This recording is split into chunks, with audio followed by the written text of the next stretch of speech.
কিশোরগঞ্জের এই ফকিন্নির মুখের ভাষা বরাবরই নুরাই ছিল। তুই তো পাবলিক প্রপার্টি, পাবলিকের সামনে নাচোস, পাবলিকের সামনে কাপড় খুলোস, পাবলিকের সামনেই খাস, পাবলিকের সামনে বগল দেখাস, পাবলিকের সামনেই আন্ডারওয়্যার পরস। তুই তো পাবলিক প্রপার্টি, তো পাবলিকের টাকাই তো চলস। তো পাবলিক যা বলবে তা শুনতে তুই বাধ্য।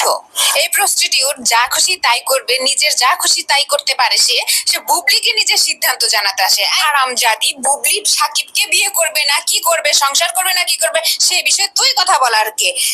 বান্দির বাচ্চা, তিনটা বিয়ে করে ফেলাইছস, তোর নাকি এখনো যৌবন কমে না, তোর নাকি রস কমে না, তুই আরেকজনের দিকে আঙুল তুলস। তুই তো একটা খোলা পায়খানা, যে কোনো পুরুষের যখন খুশি তখন ওই খোলা পায়খানায় যে হাগা দিয়ে আসে।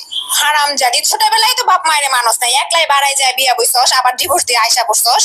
টাকার লোভে বুইড়া বেটারে বিয়ে করছস, এখন নিজের ছোট বোন হিয়া একটা ইয়াং ছেলের বিয়ে করছ, ওইটা দেখে লোভ সামলাইতে পারস না, আবার আরেকটা ইয়াং এর গলায় ঝুলা পড়ছস জামাই মরতে না মরতে। নীতি কথাটা শুনাইতে আসছিলি বুবলি রে, দুই বাচ্চার বাপেরে তো তুইও বিয়া করছস।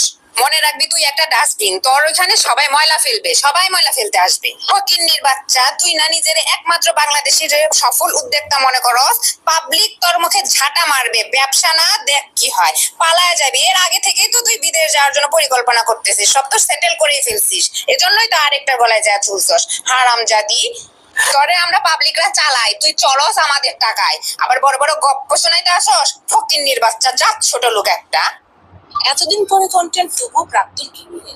চমৎকার কথা বলেছে। আপুর নাম কি আমি জানি না, কিন্তু উনি লিখে পেজের নাম ঢালিউড লেডি সুপারস্টার। হ্যাঁ, জাস্ট অসাধারণ বোন, তোকে সেলুট সেলুট সালাম, এত সুন্দর করে বাস দেওয়ার জন্য। আরো এরকম বাসাওয়ালা ভিডিও চাই আমরা।